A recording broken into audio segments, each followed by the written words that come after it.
Happy Earth Day from us to you here at the Level 99 Games Community Showcase.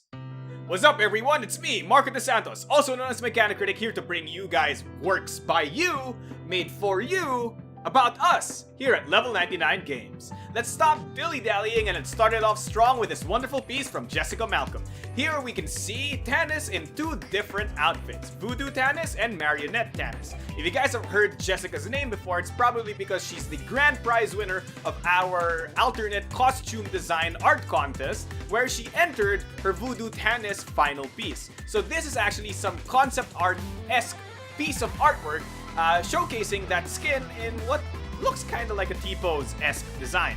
It's very wonderful. I like the colors, I love the art style, and it's always really good to see these concept art pieces because you can be way more creative than with a final piece because it kind of restricts how crazy you can be. Speaking of grand prize winners, I think it's about time we tell you guys who won our April to May Earth Day alternate UA contest. Now, for all of you watching who don't know what this contest is about, we basically asked people to enter a bunch of costume ideas for BattleCon characters they like. Essentially, this means we're asking you guys for alternate unique abilities. And we had a theme that your unique ability had to adhere to, and that theme was Earth Day. So we got a lot of entries and they were all very interesting, and they all kind of tweaked the way a character worked. I personally judged this contest, and these are my runner-ups as well as my grand prize winner. Let's start things off strong with Apocalypse Welsi by AX, or AEKX. I'm not sure how to pronounce that name, and I'm sorry if I mispronounce it. This basically has Welsi traveling to the future, with her time powers allowing her to move forward.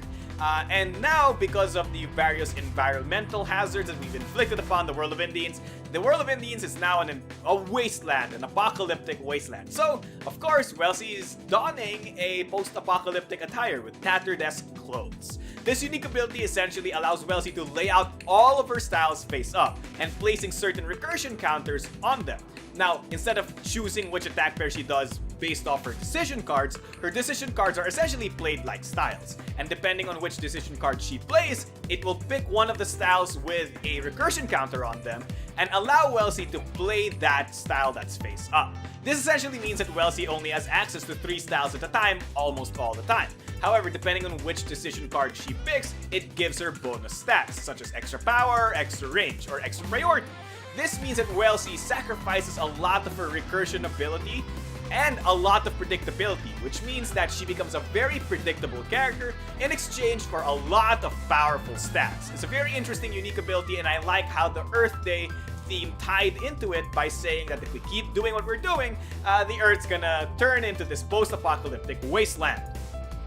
Now, what if the apocalypse was brought about not by humanity's abuse of the environment, but by the environment enacting revenge on humanity? This is what Ragdoll Rexan seems to be telling us, because Ragdoll Rexan is supposedly this earth golem that's mixed in with plant life, magic, and a ragdoll while wearing a cute little Rexan wig.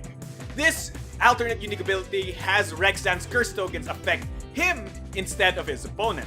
This means that Rexan can then use these curse tokens as antis to gain various boosts, specifically to power and defense. This turns Rexan into a more tempo-based character, able to use his tokens for various powerful effects at the big cost of costing him life if he ends up missing attacks or if he ends up accruing too many of his curses. This can be very dangerous if Rexan's not very diligent at getting rid of his curse tokens. This puts spin on how Rexan is supposed to work, changing him from your everyday average trader to your big juggernaut burst character who will eventually peter out if he can't get hits in.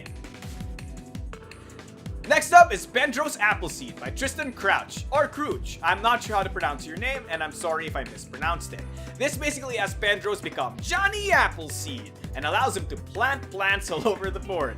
He can plant seeds which then eventually turn into trees. And much like his environmental markers, he's able to go onto these trees and use them for various bonuses such as healing, health.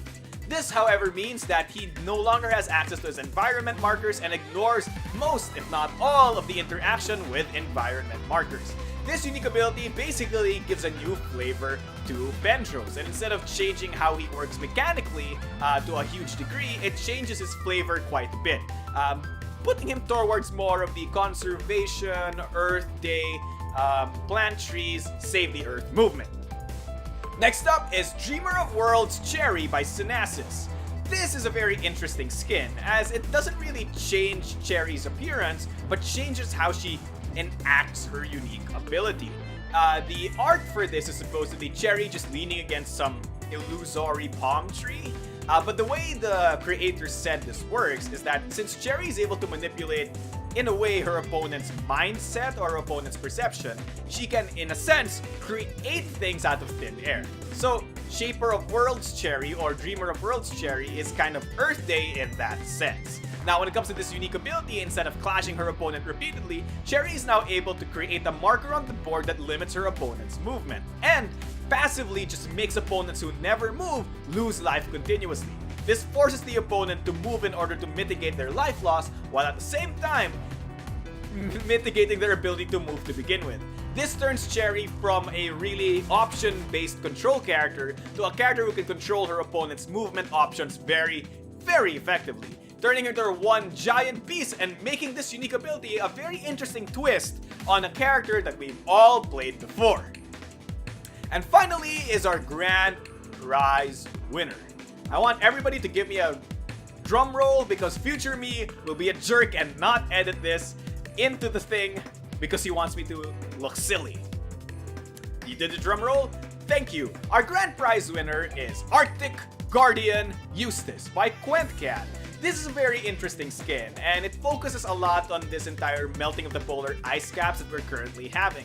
And the creator basically wanted Eustace to be the defender of this Arctic North, or Arctic South if you will, where he's basically surrounded by a lot of cuddly, cute ice creatures, while he himself is wearing a polar bear mascot suit. When just imagine like the mouth is where Eustace's face skull is. It's pretty cute, considering that this character is just a living, breathing skull. Do skulls breathe? Anyway, this unique ability is the reason I picked this unique ability to be the grand prize winner, is because it is one of the most simplest, but at the same time, more meaningful changes that this creator has done to this unique ability to change the way Eustace plays. It shows a lot of mastery of what Eustace is about as a character, his cards, and even integrates into the Earth Day theme very, very well.